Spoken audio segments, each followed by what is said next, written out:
Bom dia, meu irmão, minha irmã, a paz do Senhor Jesus. Oro ao Senhor que seu dia seja maravilhoso, seja um dia na presença dEle, que você possa passar por esse dia, né, com força, ânimo, usando, né, as ferramentas e as armas certas. Porque, afinal de contas, a Bíblia nos fala que as armas da nossa milícia não são carnais, mas espirituais em Deus, para a destruição das fortalezas. Amém? Então, meu irmão, se você só utiliza as armas humanas, se você só utiliza aquilo que nós humanos conseguimos forjar, aquilo que conseguimos lançar mão na nossa limitada capacidade, eu sinto te dizer que você está usando ferramentas limitadas. As armas da nossa milícia não são carnais, mas espirituais em Deus. E essas armas são a comunhão com Deus, o Evangelho, né, a comunhão com o próprio Espírito Santo, né? Quando eu falo do Evangelho, é a palavra dele, e estar conectado com o Senhor na obediência, porque obediência também é fundamento, é princípio, e quando você está em obediência, orando, respeitando e obedecendo a palavra, né, e tendo comunhão com o Espírito Santo, conectado com Deus, com certeza você está munido, você está preparado para passar por todas as situações. Né? A gente tem o hábito de desejar que os anjos nos acompanhem, nos protejam, mas somente quando a gente está nessa condição de relacionamento com Deus e em resposta a um movimento que a gente tem com Deus, na relação de ser humano com o próprio Deus, é que essa questão dos anjos vão acontecer, porque afinal de contas, né, quando Jesus ele esteve ali, né, em tentação com Satanás depois dos 40 dias no deserto, né, ali os anjos, né, estiveram a servir, né, depois desses 40 dias a Jesus, porque ele estava em relacionamento com o Pai, não só porque ele era filho de Deus e é o próprio Deus, mas porque ele estava em relacionamento genuíno com Deus, com o Pai. E quando a gente tem relacionamento com Deus, sim, os anjos vão nos guardar. Mas não dá para esperar que os anjos nos guardem, a gente vivendo uma vida de dissolução, uma vida de pecado. A gente precisa ter uma vida, né, em um nível de santidade que nos remova a culpa.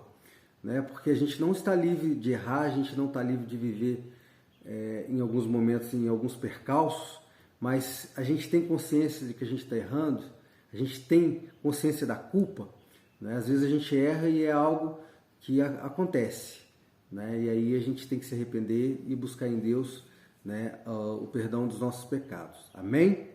Então, depois dessa breve introdução, hoje nós estaremos lendo Atos 24, né? Estamos aí nessa caminhada, nesse processo da construção da igreja primitiva e o que está acontecendo nela, né? Os desdobramentos, né? E hoje nós temos o desdobramento aí de Paulo diante do governador Félix.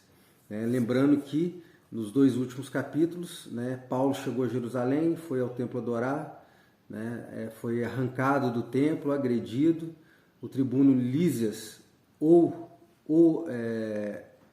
prendeu, né, de certo modo, para protegê-lo, e aí os acusadores judeus intentaram matar Paulo. Paulo, então, por ter se declarado romano, é protegido com um pouco mais de cuidado por parte de Lísias, o tribuno, quando Lísias o manda, né, o transfere para Cesareia, onde estava ali, né, a sede do governo romano na província da Judéia. Né, e ali Félix, o governador, vai ser o juiz diante de Paulo e tem a primeira audiência, né, com Félix. E nessa audiência, né, Félix manda que os acusadores de Paulo estivessem presentes nessa audiência, onde realmente subiram de Jerusalém ou desceram de Jerusalém para Cesareia, né, um grupo de judeus liderados pelo sumo sacerdote Ananias, né, acompanhado de um orador, que seria como se fosse um advogado, né, cujo nome é Tértulo. Esse Tértulo ele vai fazer uma sustentação oral contra contra Paulo. E Paulo não tinha um orador, pois ele próprio era orador. E nós vamos ver aqui como são as palavras, quais foram as palavras de Paulo diante, né, não somente de Félix, mas diante do seu povo, dos judeus e do próprio sumo sacerdote. Agora veja bem, pessoal, antes de eu ler, né, o que cada parte falou, o que Tértulo falou, o que Paulo falou, é importante que a gente consiga ter uma noção global do que acontece aqui, né? Porque, de certo modo, nós temos aqui uma audiência onde o próprio sumo sacerdote, que era a autoridade maior, né, talvez entre os judeus,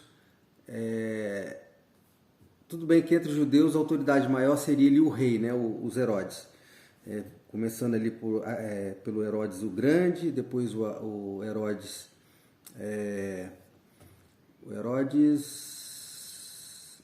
Antipas, né, filho do Herodes o Grande, Herodes Antipas, depois tem o Herodes Agripa I, que é o que é contemporâneo de Paulo, e depois tem o Agripa II, e aí termina a dinastia dos Herodes. Pessoal, às vezes eu vou estar falando aqui a respeito de algumas coisas da Bíblia e eu vou esquecer, tá?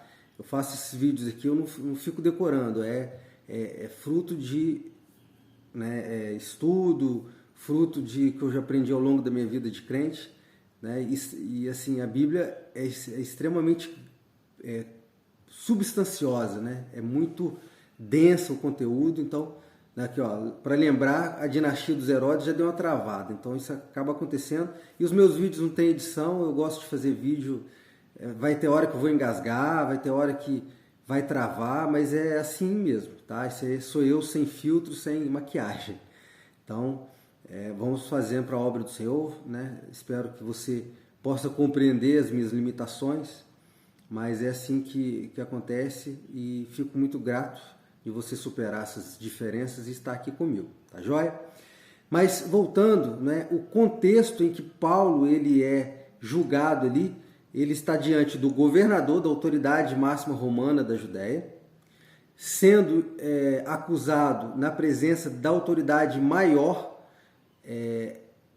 vamos colocar assim, religiosa e espiritual entre os judeus, que é o sumo sacerdote Ananias, e acompanhado de um advogado, de um orador, que depois eu vou ler aqui, vocês vão ver que a sustentação oral dele é fantástica, né? Então, assim, tamanha era, né, a importância que Paulo não só tinha, mas a sua estatura como varão, homem de Deus, e a obra que ele tinha feito até então, chamou tanto atenção que eles colocaram tudo que eles tinham contra Paulo para poder suplantar e conseguir uma condenação de morte contra Paulo, né? Então, essas grandes peças e grandes autoridades se movimentaram em torno desse julgamento, buscando realmente repelir Paulo de uma forma definitiva, né? Tanto tamanha e quão grande foi, né, a obra que Paulo desempenhou ao longo dessas 3 viagens missionárias, desde o chamado dele na estrada de Damasco.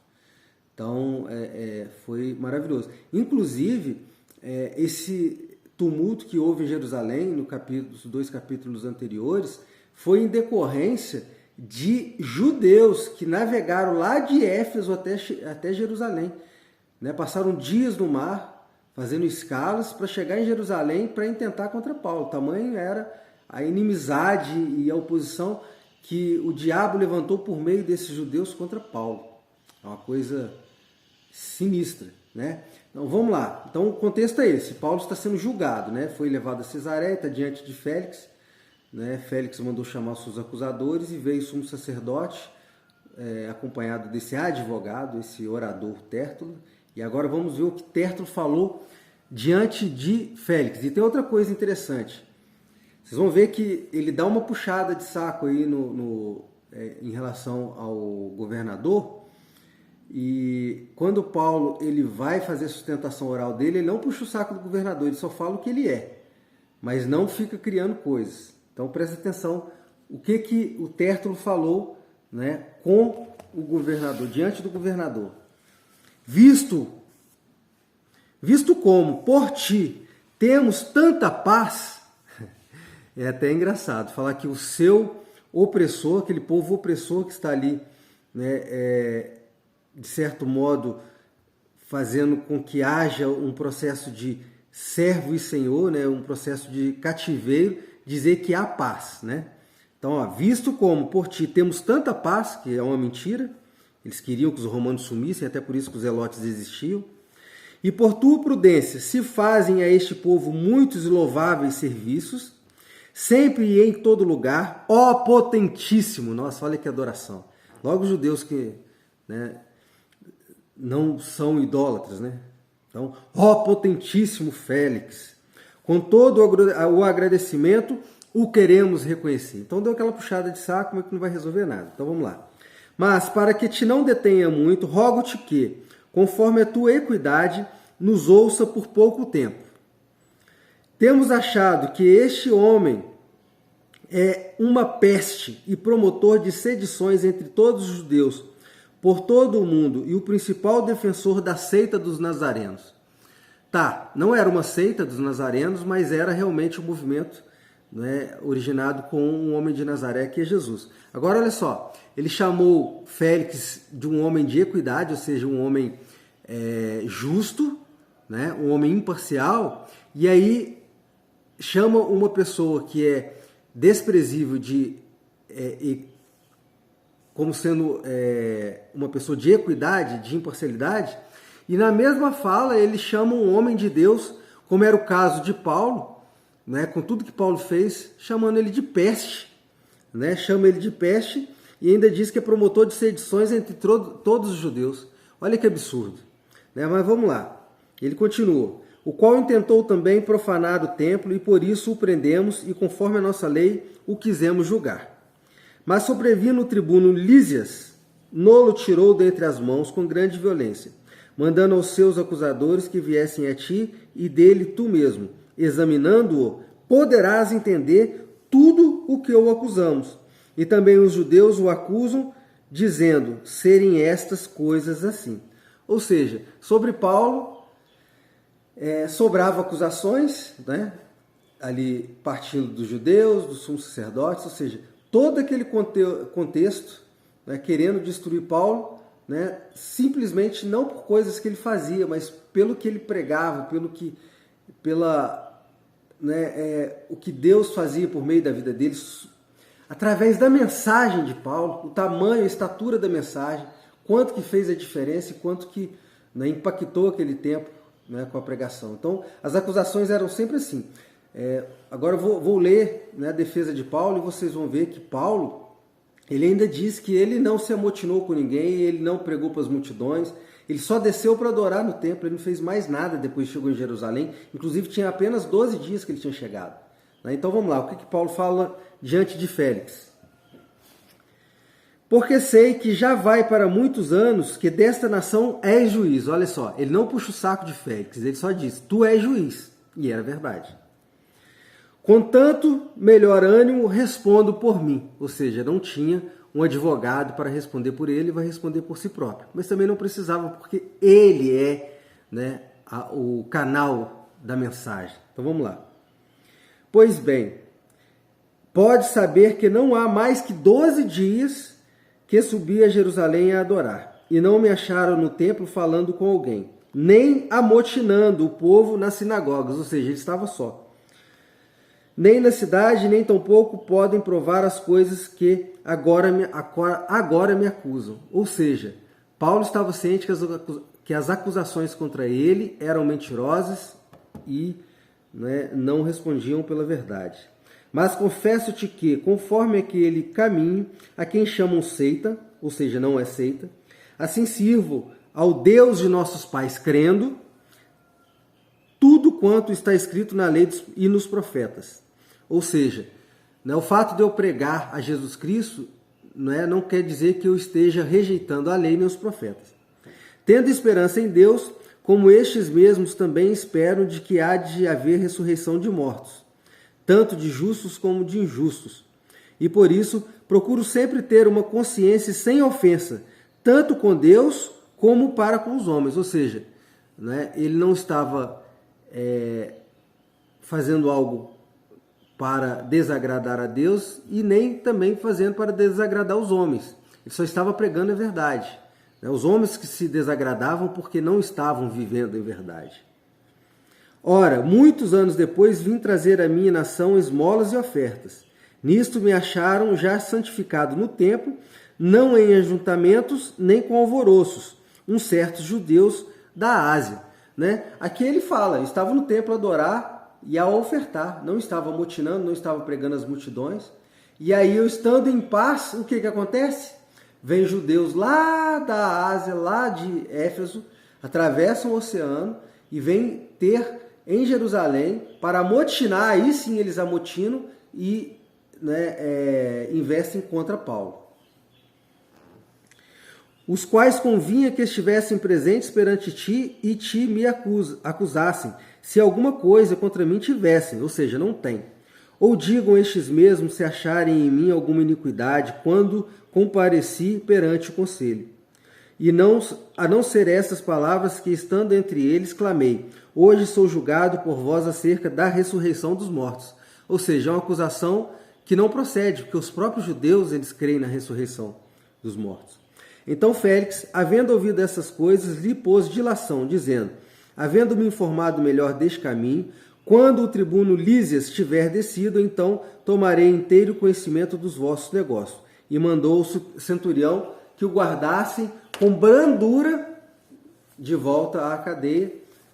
E aí o restante do capítulo vai nos dizer, vai nos informar que depois que ele despede os judeus, o sumo sacerdote, Tértulo, o orador, Paulo voltando para a cela, nos próximos 2 anos ele vai permanecer preso ali sob a custódia do próprio governador Félix. Inclusive tem um momento que a mulher de Félix, esse romano, ela era uma judia e ela ouve as palavras de Paulo, eles ali querem ouvir Paulo. Paulo ele tinha uma mensagem forte e ela própria quis ouvir Paulo, e embora a Bíblia não diga qual a reação dela, mas com certeza ela ficou impactada com as palavras de Paulo, tanto é que ele era bem tratado mesmo estando preso. Inclusive foi muito bem tratado até o dia em que em Roma ele vai ser decapitado e vai ser morto por César, uma vez que ele apela para César e ele não é absolvido.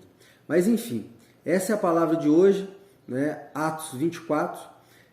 Vocês veem que Deus realmente era com Paulo, e ele era um grande homem, não somente para pregar para as multidões, mas também para se defender, o quanto que as pessoas não tinham o que acusar Paulo, porque ele era um homem santo.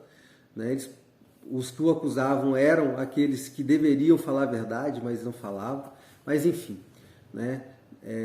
mostrar que a despeito de nós passarmos por lutas e aflições e dificuldades, se nós estamos com Deus, sempre nós estaremos inexcusáveis. Sempre nós estaremos numa condição que não poderemos ser acusados por nada que não seja a verdade, além da verdade. Então podem até nos acusar, mas vão acusar daquilo que nós vivemos e o que temos diante de Deus. E aí, se nos acusam de algo que é feito para agradar a Deus, é muito melhor agradar a Deus do que aos homens, não é assim? Então, meus irmãos, essa é a palavra de hoje, Atos 24, te convido a fechar os olhos, vamos orar para finalizar nossa palavra de hoje. Amém? Pai amado, Pai querido, em nome de Jesus, é com gratidão que finalizamos mais esse devocional, Atos 25. Vemos, ó Deus, o quanto o Senhor é com aqueles homens que são da parte do Senhor. A tua palavra diz que no mundo teríamos aflições, mas que nós venhamos a ter bom ânimo, porque o Senhor venceu o mundo. E é esse ânimo, Pai, que eu peço hoje para mim e para todos aqueles, ó Deus, que estão me acompanhando nesse ministério bonito, Pai. Em nome de Jesus, quero te agradecer, pedindo ânimo, pedindo disposição, pedindo visão espiritual, para que nós possamos enxergar, Pai, aquilo que nós não temos visto. Porque, ó Deus, nós sabemos que o inimigo, além de roubar, matar e destruir, ele quer nos colocar desânimo, quer nos colocar, ó Deus, aflição, quer nos colocar, ó Deus, uma visão deturpada, fraca e limitada, Pai. Nós queremos, em nome de Jesus, ter a compreensão correta do que nos espera, do que está à nossa frente. De modo, ó Deus, que nós possamos caminhar com segurança e confiança no Senhor. Em nome de Jesus. Quanto a nós, ó Deus, também pedimos, ó Deus, a cura de toda enfermidade física, emocional e espiritual, crendo que pelas suas pisaduras somos curados, Pai. porque sabemos, ó Deus, que verdadeiramente o Senhor tomou sobre si as nossas enfermidades e também as nossas dores tomou sobre si. E é por isso que nós o reputamos por ferido, aflito e ferido de Deus. Em nome de Jesus, Pai, que o Senhor possa, por meio dessa palavra, trazer cura, Deus, para mim, para essa pessoa que está me ouvindo, essas pessoas que estão, Deus, enfermas, muitas delas em hospitais, Pai. Que o Senhor venha com providência, que o Senhor venha, Deus, com, ó Deus, esperança, com renovo para essas pessoas. Em nome de Jesus. Quanto ao nosso dia, pedimos a Deus mais uma vez ânimo e disposição. Que tenhamos um dia de paz na Tua presença, que tudo quanto fizermos, ó Deus, acertando, que o Senhor receba sob forma de adoração, em nome de Jesus. É o que eu te peço e já te agradeço, ó Deus Todo-Poderoso. Amém. Meu irmão, curta esse vídeo, comenta e compartilha, manda aí para o grupo de WhatsApp e que nós possamos continuar essa corrente do bem. Amém? Deus te abençoe, tenha um ótimo dia.